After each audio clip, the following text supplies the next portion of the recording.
Today on 3D Outdoors, Chad and I are on Lake Winnipeg. Chasing the ever-elusive greenback. And right away, 20-incher, and you keep 20s here. So that one is going into the keep pile. Hopefully we catch some trophies here. We'll probably roll in some tips and tricks here. The first fish you caught was on? Rattlebaits. Rattlebait.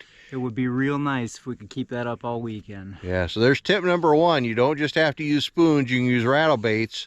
And they don't have to be micros here either. No, no, they'll come in and smoke them. That one was choked. You could see a little blood on it. It took it all the way down. It's a good problem to have. It is, it is. So we'll check in again later.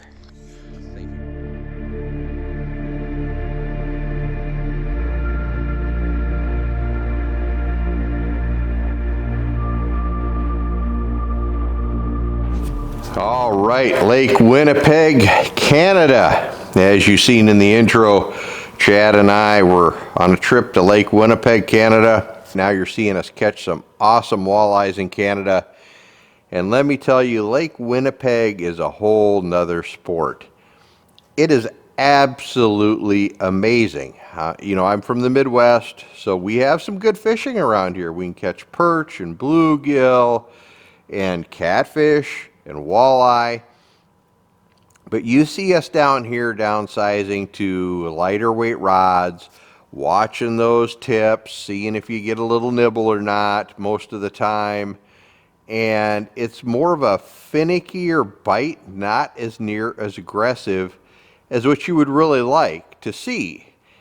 And that is the difference between the United States and Canada, in my opinion, at least between the United States and Lake Winnipeg. Lake Winnipeg, those walleyes come in and they show some enthusiasm when they bite.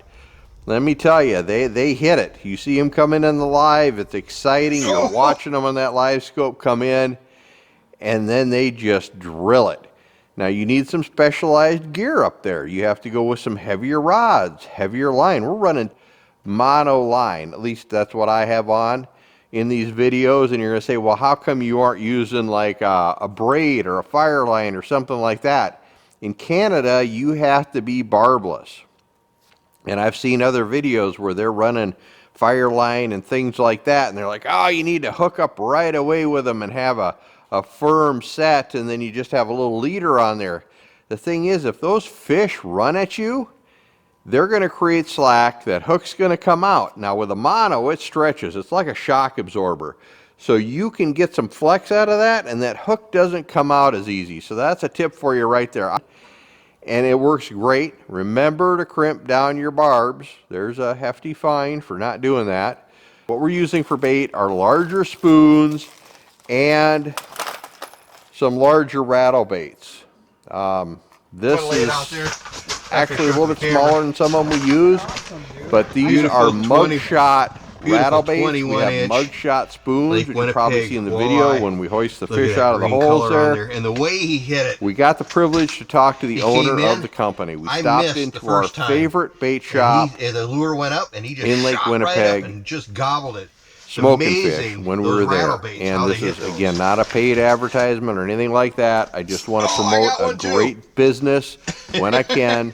We stop up there at Smoking Fish. Every time we go up, we pick up a few more lures, and we also pick up what's called salties. And those are minnows or little shiners, they almost look like, that are in salt, and they're in a container and they're frozen because they have very strict regulations on live bait in Canada.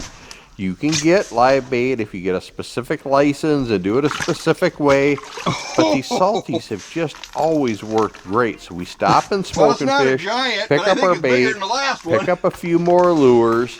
We used to not be able to get these in the United States. We just recently at a local... Where's your... Oh, right there? Yeah. Look at that. Double up.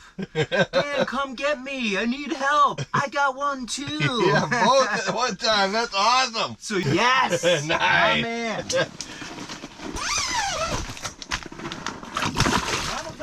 Sporting goods store have been able to start picking these up. So it's a great advantage here. But these mug shots... We walked into the Smoking Fish shop when we were up there, and there was the owner of Smoking Fish talking to the owner of Mugshot. So we got to talk to both owners, get some tips, converse with them for a little while. It was great.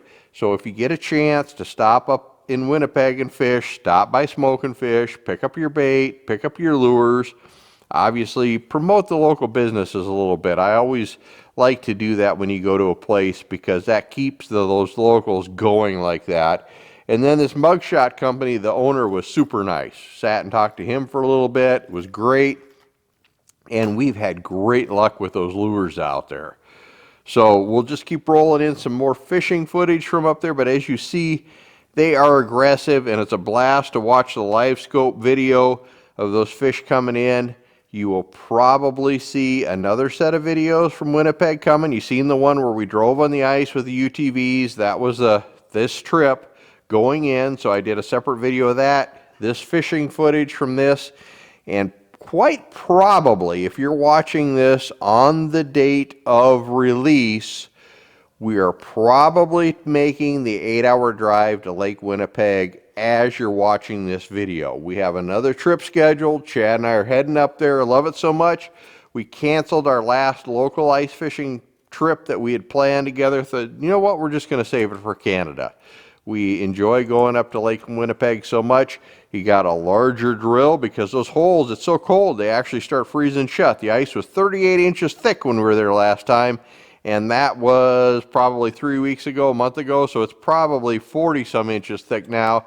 So Chad got a 10-inch auger. We've been running 8s. We're going to go with a 10 and a much longer extension, so we'll get through that ice.